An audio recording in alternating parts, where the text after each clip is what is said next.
All right, ladies and gentlemen, we are back with another session, our second session of the day. We're having a great roundtable discussion around talent acquisition and staffing your business in 2021. With us today, we have three fantastic people, all from different firms. I will let them introduce themselves, give you a little bit of background about them and also their firm. But from left to right, we have Chris, Angie, and Rhett. And so why don't we just start with Chris? We just say age before beauty, right? I'm mid-seasoned in life, you were correct. Chris Bouchard, I've been in the search and staffing industry for 16 years almost. Prior to that, came up from a retail background. Worked for Lutz. Lutz is a big CPA firm here in Omaha that's diversified into lots of different service lines, and our talent division has been around for about 7 years now. Myself, I've been with the company about 2.5 years as the director of talent. We do direct hire staffing in the HR world, all levels, aspects, accounting, finance, and office administration. Quick and sweet. Perfect. I am Angie Close, and I've been in staffing 7 years. Graduated Creighton and went into kind of event coordinating at the Omaha Country Club, and then just happened to fall into staffing after that. And I've been in it for, like I said, 7 years, and been with Cornerstone for 2 years. And Brooke McAlpin started the firm about 15 years ago, only did accounting and finance. We've diversified into office services, and then I was brought on board 2 years ago to run the industrial and skilled trade division. We do everything from temporary contract staffing to direct hire placements. And I'm Brett Ryer. I am an accountant, have a bachelor's and master's in accounting, and have been in staffing for going on 6 years. I work at Hemphill. Hemphill was started about 21 years ago. Now they do accounting and finance placement on the direct hire and temporary placement, office administration, so office managers, executive assistants, and human resources, all aspects, and permanent placement and temporary. And I head up all of the temporary placement there in accounting and finance. Okay, awesome, perfect. Well, I've got a list of questions that Shay and I will ask over from our end. Feel free to jump in. Whoever is inspired in the moment, we are anxiously awaiting your answers. But the first question that I'd like to ask is just, why did you decide to get into this profession, right? You all come from different backgrounds and have joined at different times, but what's the purpose and what is the why? I'll start out, I guess. Yeah. So my background, again, I was in retail management for a lot of years, so I'm not going to give away my age. So. After retail management, working 70 hours a week, nights, weekends, holidays, knew I wanted to get out of that. Did a lot of soul searching on what I should be doing in life and what my purpose was.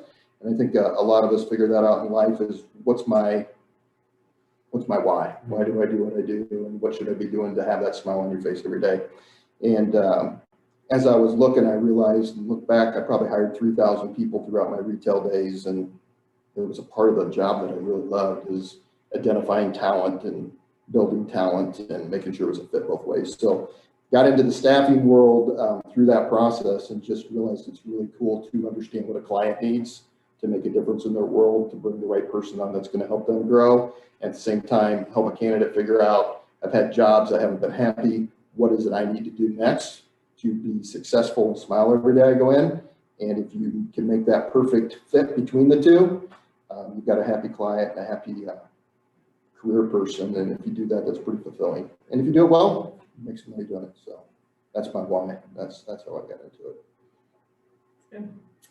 Yeah, so I was similar situation. I was working 60, 70, 80 hours a week, depending on what was going on at the time. And I got to work with, people who were doing banquet staff, and I got to work with Mike Mapes, for example, was a member or is a member at OCC, right? And so I got to deal with all different types of people and different walks of life. And I loved that aspect of what I was doing, but the hours were definitely hard. And so one of my vendors at the time offered me a position and said, let's go grab lunch and see what this is about. And so I said, let's do it. It's 40 hours a week instead of 80. And so we tried it, and I fell in love with it. Similar reasons, right? You get to help these small business owners find that perfect person. And it's a challenge. It's one of the most important things that business owners do is hire somebody. And so to get to be a part of that process is a pretty cool thing. Yeah, for me, it really boiled down to helping people. And I've got a unique skill set coming from the accounting field. When I did public accounting, did private accounting, and I'm a natural people person. And so when you can make that connection on the candidate side and really understand if they've come from public accounting, what were the things that they liked or that they didn't like, or if they were in private accounting, the job duties that they really felt inspired by and other things that they wanted less of. And then when I'm meeting with clients, I can really understand when they're looking for an accounting or finance person. I've been in that space for 5 years of my career where I really understand that. And so it just kind of gives me a look under the hood in the client side and the candidate side. And it's like, what can we do to help make this match the best possible? And so when I looked at getting into the staffing and recruiting world, just coming from my background in accounting, it was a natural fit to be able to kind of step back on the outside and say, all right, how can I make this a match with the right clients, the right candidates, and really change people's lives. You spend a lot of time at work, and if you can make that right match, you're gonna have a huge impact on somebody's day-to-day happiness. Awesome. Yeah. So the next question is, how much of your focus, how much of your time, how much of your energy and resources at your firms are spent on finding the candidate, right? Finding the perfect candidate, or finding the client that needs that perfect candidate? And Chris, you and I were talking a little bit earlier just about the climate this year, where it's pretty hard to find some good people. And so maybe talk a little bit about where that has been and where it is now, and where you're spending your time in a day-to-day operations. Yeah, I mean, I'll to your point, the times changed, and being a mid-season person in this world, I've got to go through a recession in the search and talent world. I've got to see it booming. And then we went to this crazy world of COVID last year, which nobody knew how it was going to affect anything. So it started out with, like, I'm sure Brett and we've all felt we're not going to have any orders to work on because everybody's going to be laying off or furloughing and the economy's going to be bad. And it was kind of a unique situation where for every company that was really hurting through COVID, construction companies, things of that nature were booming. And it's the first time in the years I've been doing it where you had lots of candidates because they were getting laid off or furloughed or nervous where they were at. And you had lots of clients that needed to hire because they were growing. And I've never seen that in all the years I've been in it. And that changed dramatically. And these guys that you can disagree or agree or kind of tell me your thoughts on this. But in December, all of a sudden our unemployment rate last year was 10.2 in April %. It's 2.6 today. So all of a sudden, everybody needs candidates. I don't care who you are. There's not enough great candidates out there. So we didn't have to focus so much on going finding clients that needed to hire. The clients are finding us with all the same problem. Even if they have their own in-house recruiters, we can't find talent. So we are getting calls from clients right and left. And now it's going out and finding the candidates and being proactive recruiters and finding different avenues to get them to come talk to you. So that's what I've seen, but it's unique. It's never the perfect world where you have a nice flow of clients and candidates. So it kind of teeter-totters. You've got to kind of adjust with it. Yeah, I agree 100%. And it's fun to Cornerstone doing all these different things. It's fun to see it. The industrial space was booming the entire time, right? I mean, it's not slowed down, and I don't actually anticipate it to slow down anytime soon.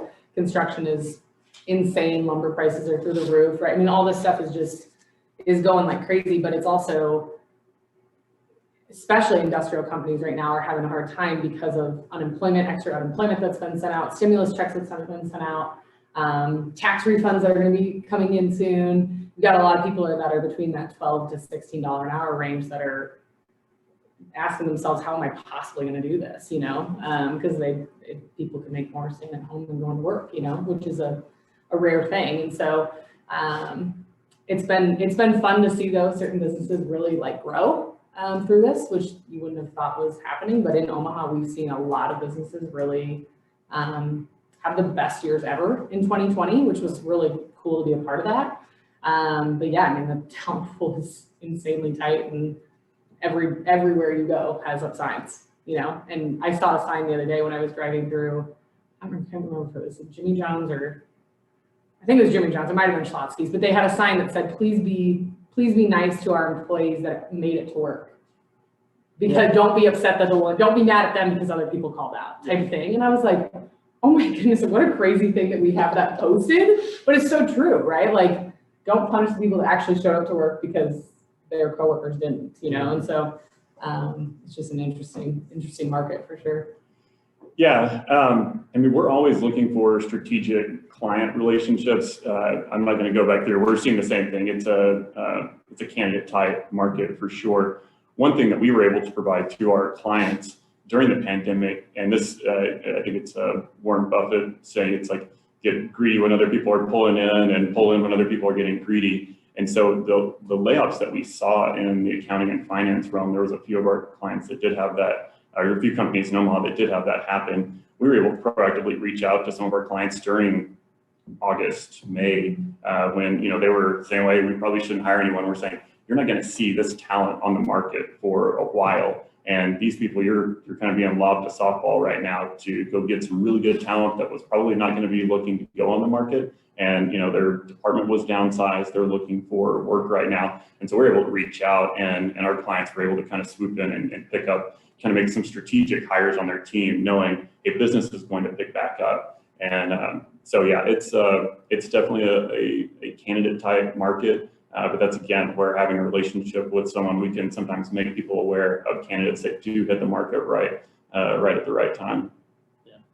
This is not on the script, but I just want to get your opinion. In the last year, have you been working remotely? Have you been in the office, and have you been meeting your candidates over Zoom? Or have you been meeting them for traditional coffee, breakfast, lunch, dinner? We took about, our office, we're smaller, so we spread out. We had about half of our office that worked from home, and then the other half we stayed in the office, spread out. We had probably 20 feet between us there in the office, but we did shut it down for candidates that would come in and that we would typically meet face to face. I think that's a hugely important part, but once COVID happened, we did switch all those to Zoom meetings, and we've pretty well stayed with that.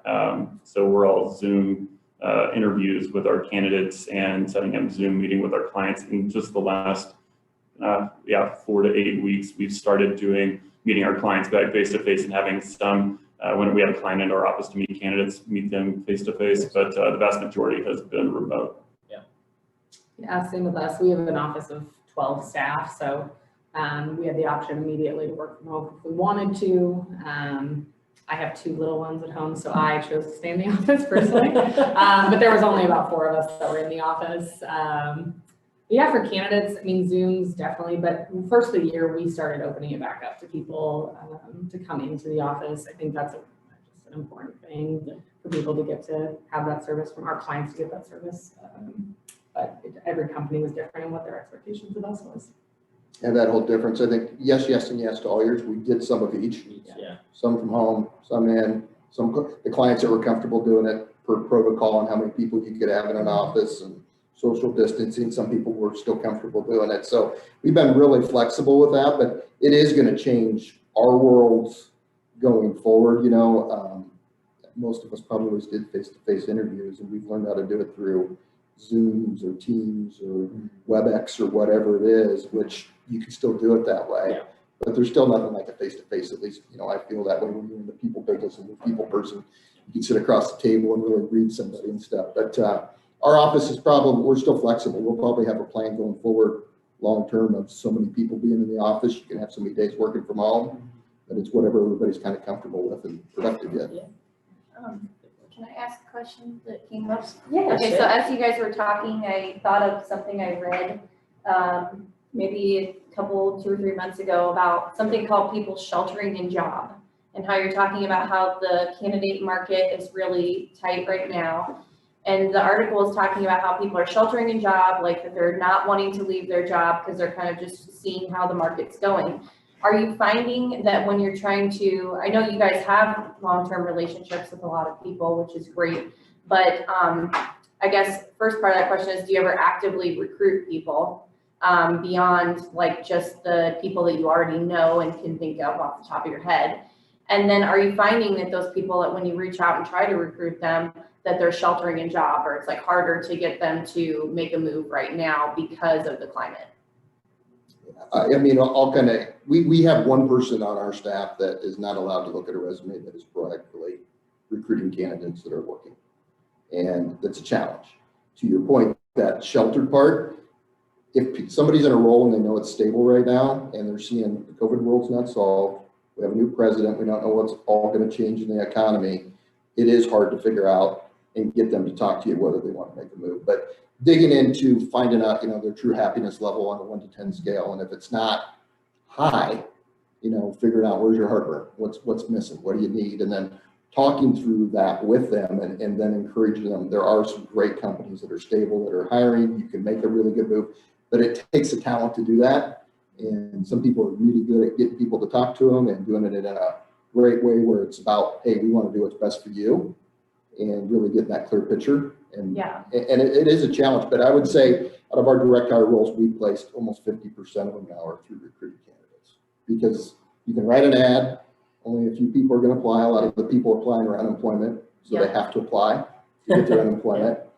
And then, we all have relationships because we've been in this business for a long time, but a lot of the people we placed, and they're happy where they're at, and you don't want to pull them out of a client. So, I mean, it's a fine line, but to your point, it is a big opportunity area for us to overcome with candidates right now.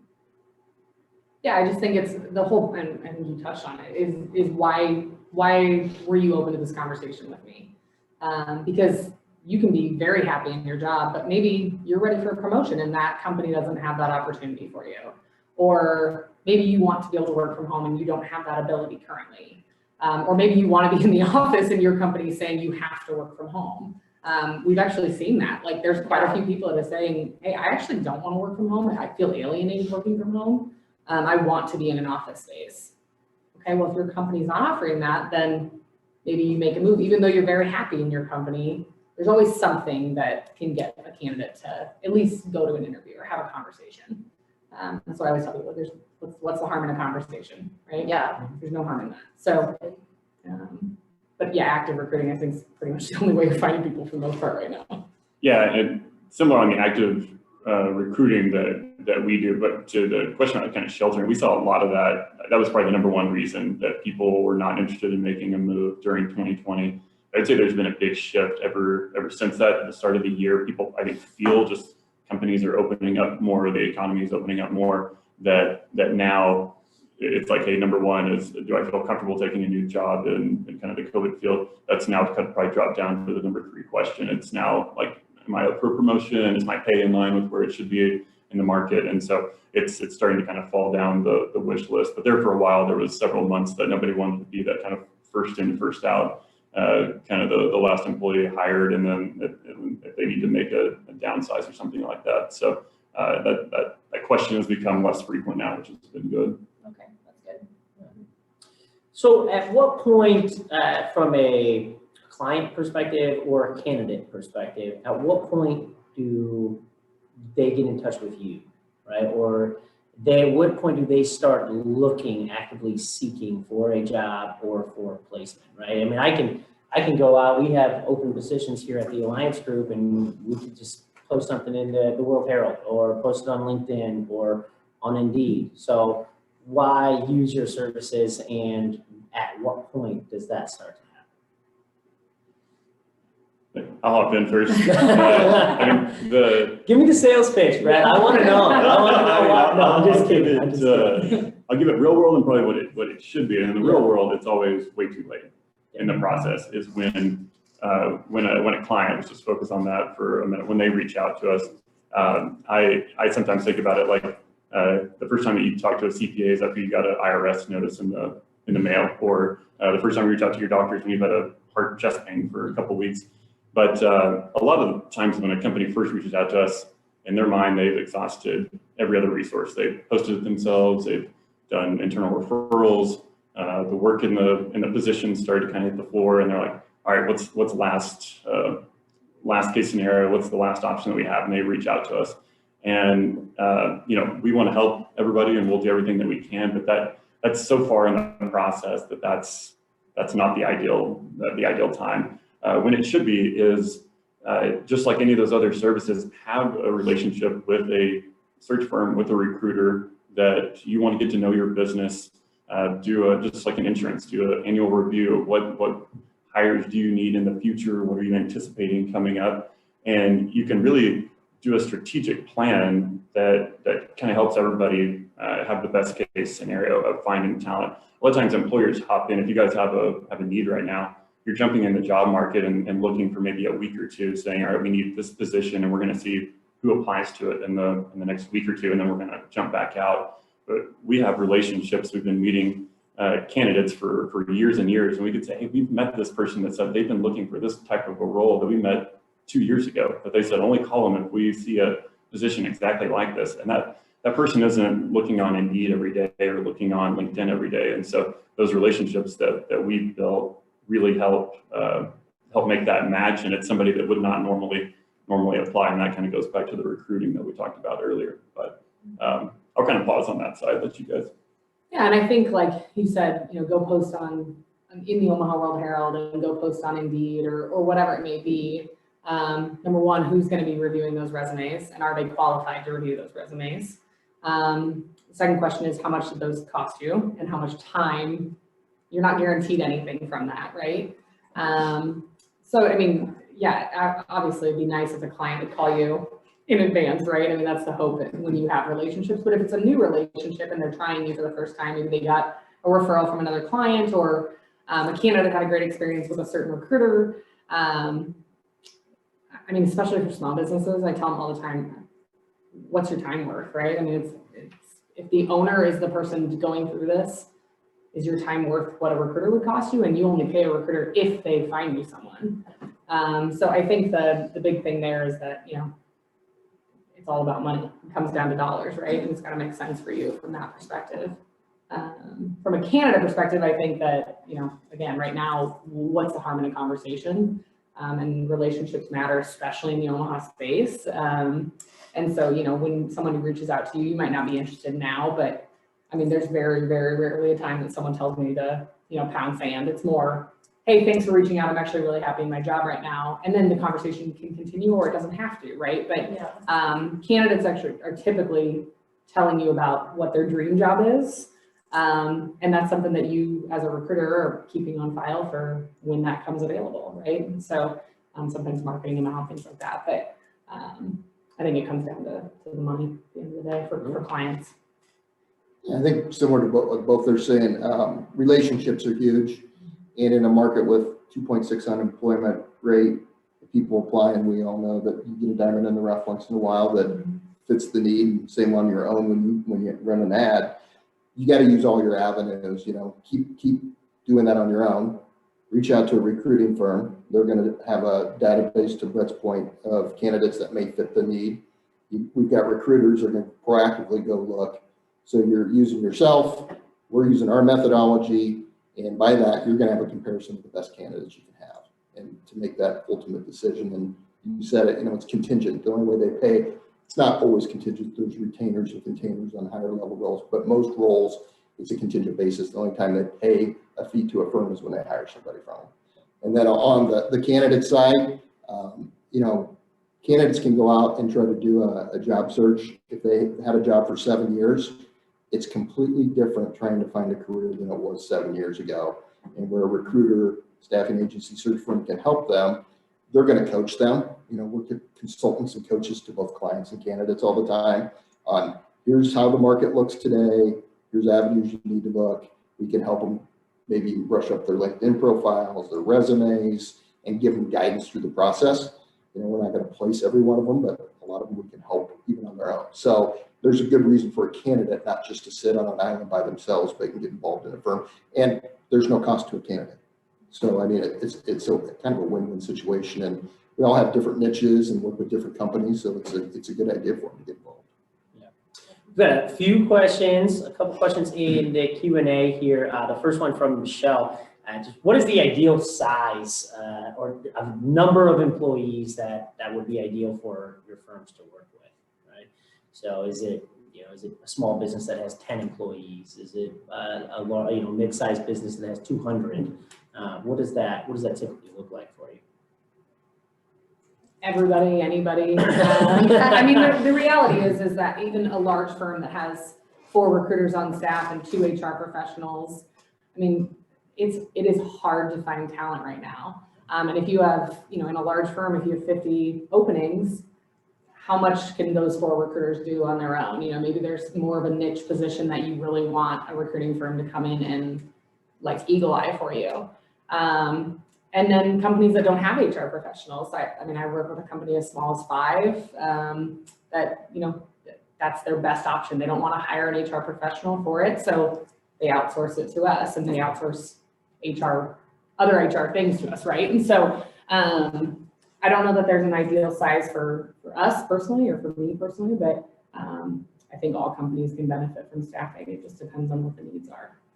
Yeah, it's typically not an ideal size. I typically boil it down to it's a company that looks at their workforce, as that plays a huge part in the success of their company. So if you're needing kind of placeholder people in the company, maybe reaching out to a search firm and paying. I mean, it's a paid service, and so there is a fee associated with finding the right candidate, the right future employee. And if that's not as big of an issue, which sometimes smaller companies, I would say the smaller the company, the bigger an impact that a person can play in that company. And so if you've got one accountant or one person that answers the phone or is the face of the organization, as somebody walks in off the street for an office manager, that person's huge. That person is hugely important to a company. And so investing a little bit to make sure that person is the right person can have a huge impact on the company. But it's the same for really large companies. If they need a specific skill set, where they're like, hey, we need to invest, make sure this is the right person, they're going to have a huge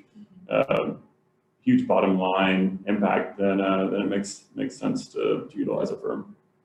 Yeah, and I would agree. And I don't think it matters the level. It could be industrial, it could be a CFO.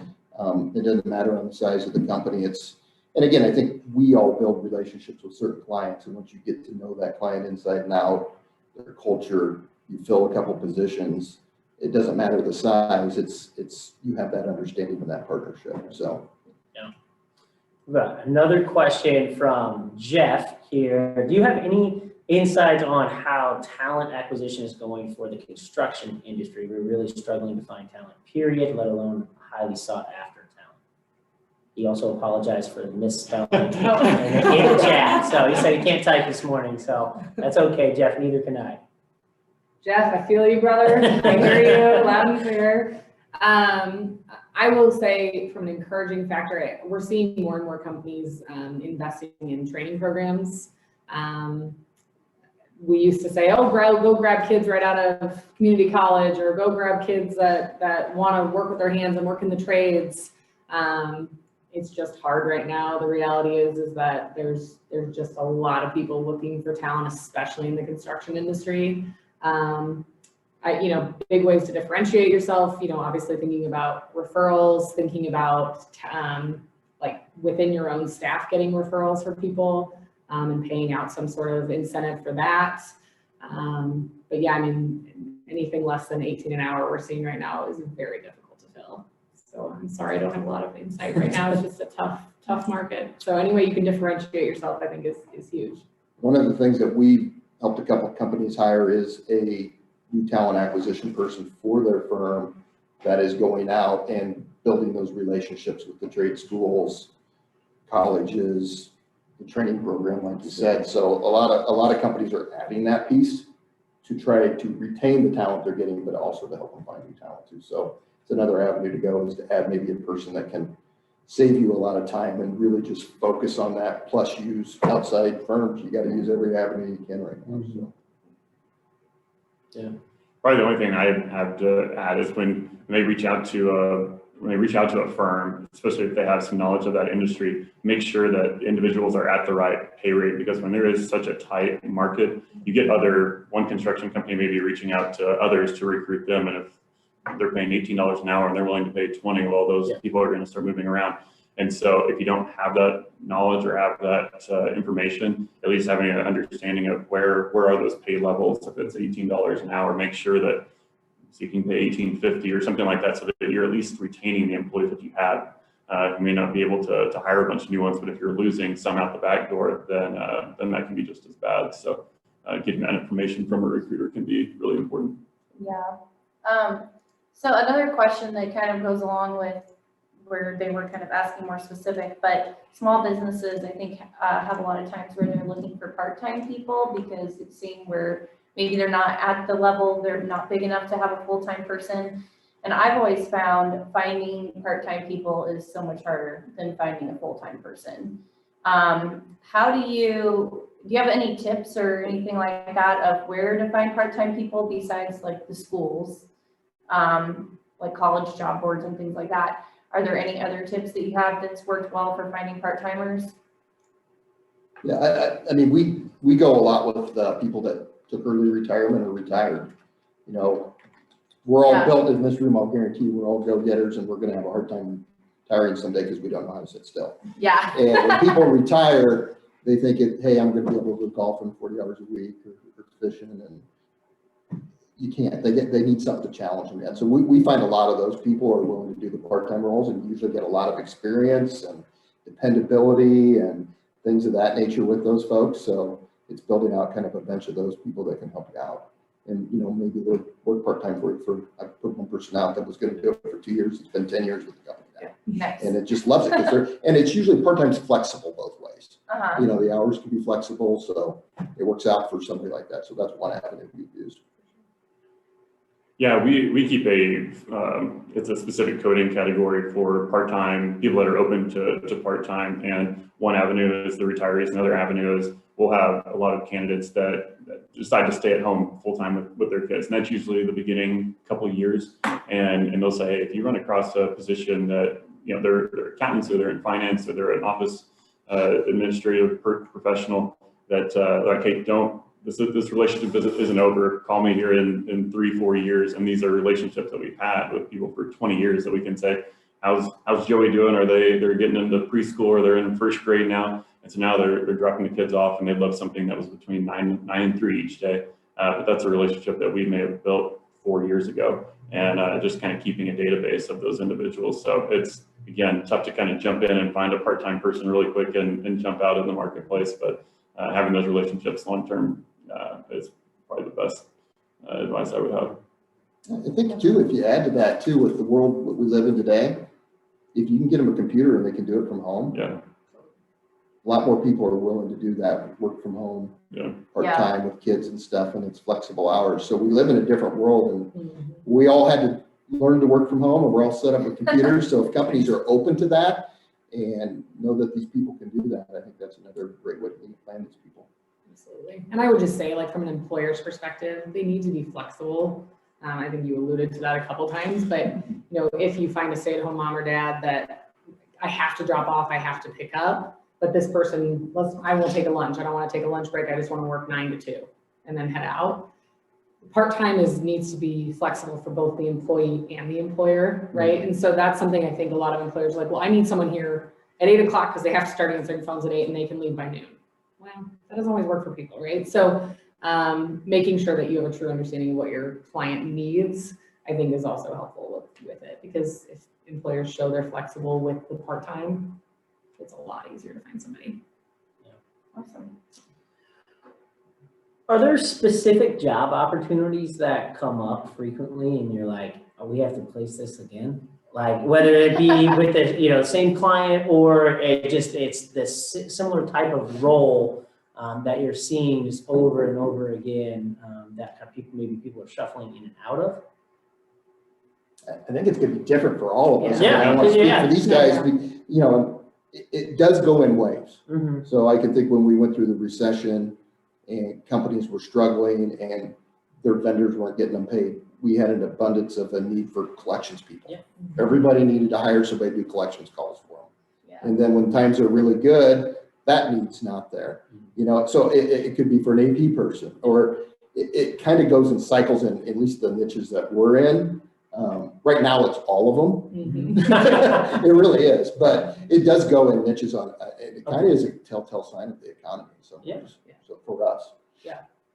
I think to Jeff's, what Jeff was alluding to with the construction industry is that people are hopping in the skilled trade spectrum are hopping jobs for $1 or $2, or somebody has this benefit over this benefit, or, but I mean, yeah, anything skilled trade right now, that was a need 5 years ago, and it's even more prevalent now. And that's why this, community colleges are pushing so hard to get kids into skilled trades and having really good programs for them, and companies are paying to send people to this trade programs and things like that.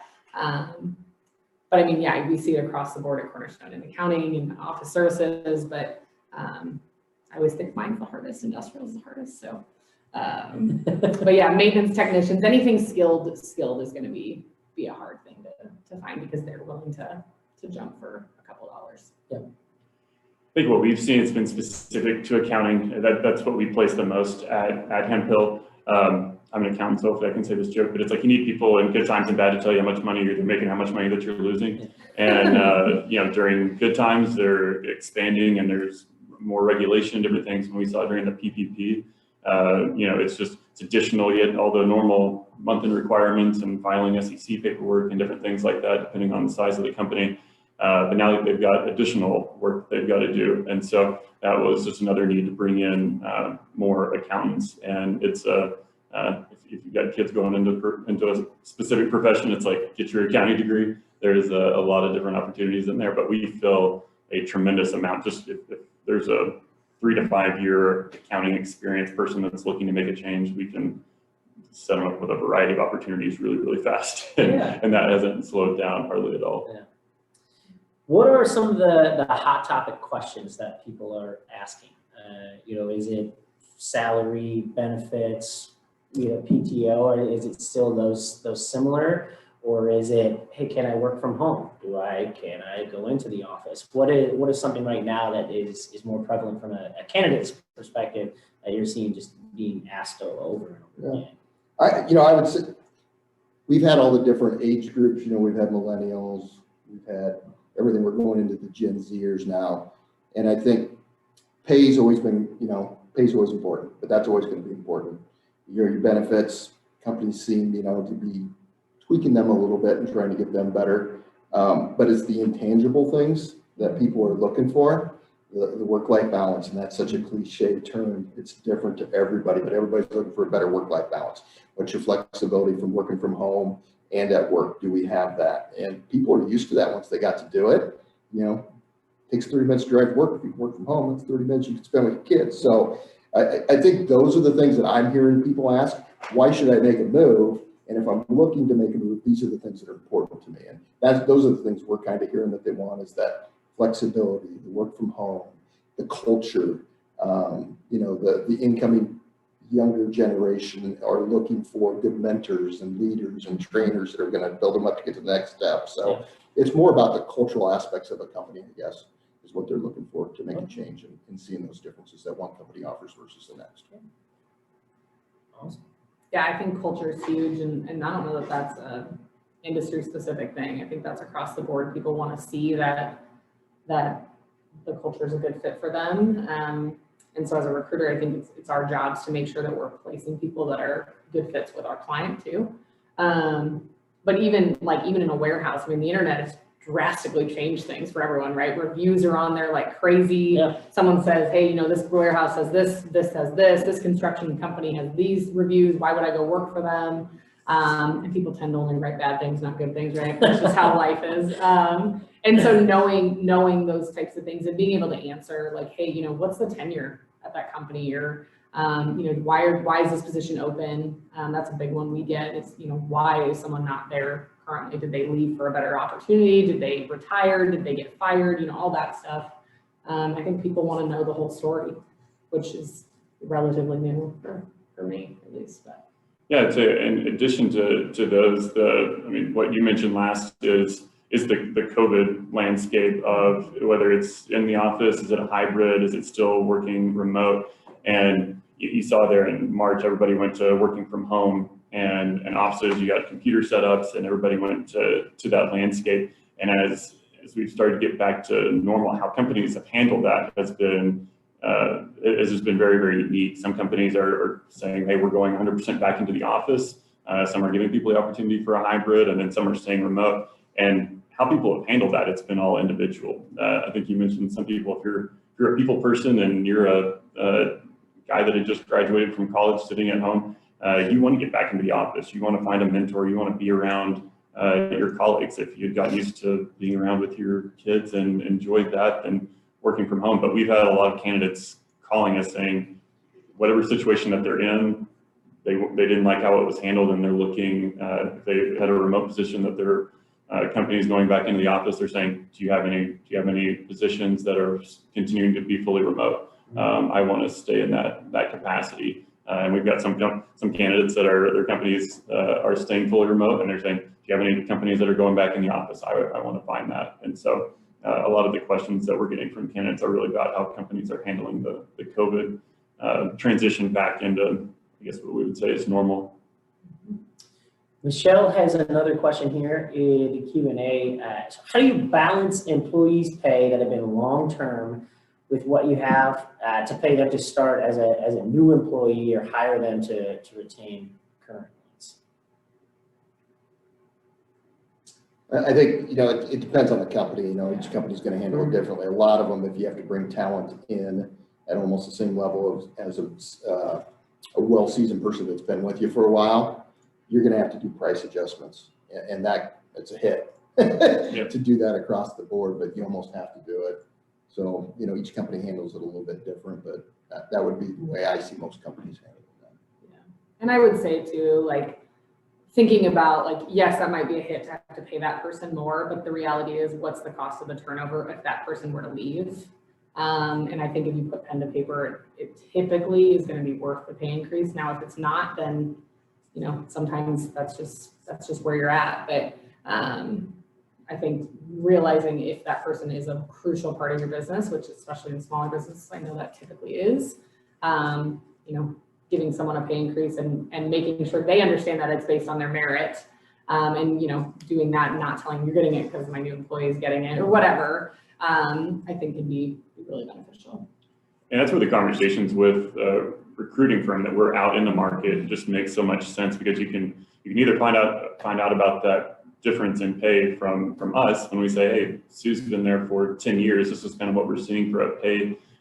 Or you can find out when they turn in their resignation, and it's like, well, why are you leaving? In their exit interview, they're like, well, a recruiter called me and said, we've got a position that pays 10 grand more than where they were at, or 20, or whatever it might be. And so I'd rather the client get the information from us, and they can make a business decision and go through, does this make sense for our firm to adjust their pay up to where market is? Because there's a huge expense with, I don't hardly know of any position that it makes sense to trade someone off and have to rehire and a person leave, and the relationships and the culture impact that a long-standing tenured employee would have leaving. So yeah, that's again just the benefit of having those conversations with us. And I think on that point, we're seeing a lot of companies doing comp studies right now, and you need to. Yeah. If you have good employees and you don't think their recruiters are contacting them, you're crazy. Yeah. And again, it only takes you to lose 3 or 4 before you're like, we got an issue here. Yeah. So you got to be ahead of it and be always set up to understand what your competition and what they're paying out there. So we're seeing a ton of that, the comp studies being done and making sure you are paying people well. And, the Omaha market, as tight as it is, you're going to see the average dollar amount salary go up in Omaha because talent's harder to find, and you got to take care of the ones. And to your guys' point, I think I've always heard if you lose an employee within the first 90 days of when you hire them, it costs them 6 times their annual salary. So you can't afford to lose people once you do have a good one on your team. So yeah, absolutely. I have one last question to wrap it up. We've got about 1 minute, but a lot of small business owners on the call right now.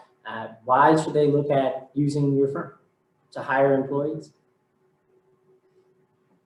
I mean, the quick answer on mine, we've talked a lot about these, but the smaller the firm, the more impact that an employee is going to have. We're a retained search firm, so there's not an expense for having that conversation. You can compare who you find on your own with the top candidates that we find. And if it justifies the expense in using a firm, you say this person is clearly above what we were able to find on our own, then they make the smart business choice and they make that investment. And so that's, there's a lot of other reasons, but in a short amount of time, that's what I would say. Yeah, I totally agree. I think that, again, time value money is so important, and especially small businesses, it's a free service to some degree, and honestly, it's an education. Let the search firm tell you where you need to be with pay, where you need to be with benefits, if there's a referral bonus that needs to happen. That's the benefit of working with all three of us, right? We all have relationships within the Omaha community, locally owned, all that fun stuff. So definitely worth having a conversation. Yeah, and I think we're all very similar here. I think working with a firm and building a relationship and a long-term partnership where they understand your organization, what you need today, what you need in 5 years, the cultural values, and being that true business partner and coaching you along the way. I mean, we're experts in hiring. We're not experts in running your business, but we can give you another way to look at compensation, the level of person you need to hire, what we're seeing in the market. That's free advice that comes with this partnership of helping you hire the right people. So. Perfect. Awesome. Well, thank you so much to Chris, Angie, and Brett for joining us today. That will conclude our session on talent acquisition and staffing your business. We are going to take a quick break from 10:30 to 10:45. While we are breaking, Shay is going to run through the trivia